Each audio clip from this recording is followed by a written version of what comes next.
Pedro, né? Tem um pastor hoje, né? Pedro, um lenhador, após um grande trabalho em uma área de desmatamento, se viu desempregado.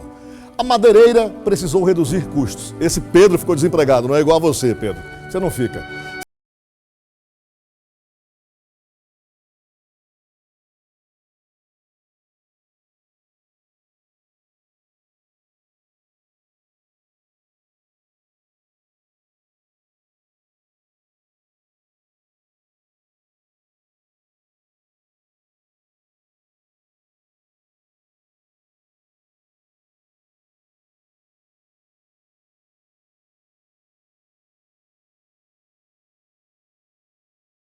Mas o aceitou. Pedro foi admitido na madeireira. Seu trabalho era elogiado por todos, principalmente pelo patrão, que via em Pedro uma fonte adicional de receita.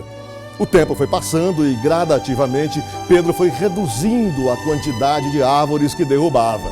O fato era incompreensível, uma vez que Pedro estava se esforçando cada vez mais. Um dia, Pedro se nivelou aos demais. Dias depois, encontrava-se entre os lenhadores que menos produziam. O capataz, que apesar da sua rudeza era um homem vivido, chamou Pedro e o questionou sobre o que estava ocorrendo.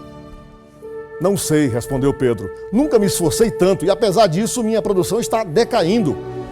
O capataz pediu então que Pedro lhe mostrasse o seu machado. Quando o recebeu, notando que ele estava cheio de dentes e sem o fio de corte. Aí ele perguntou ao Pedro, por que você não afiou o machado? Pedro, surpreso, respondeu que estava trabalhando muito e por isso não tinha tido tempo de afiar a sua ferramenta de trabalho. O capataz ordenou que Pedro ficasse no acampamento e amolasse o seu machado. Só depois disso ele poderia voltar ao trabalho.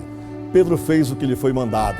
Quando retornou à floresta, percebeu que tinha voltado à forma antiga.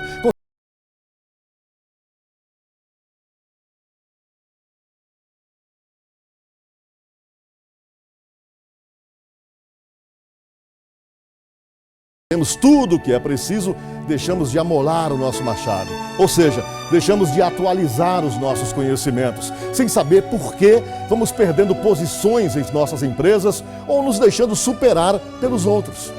Em outras palavras, perdemos a nossa potencialidade.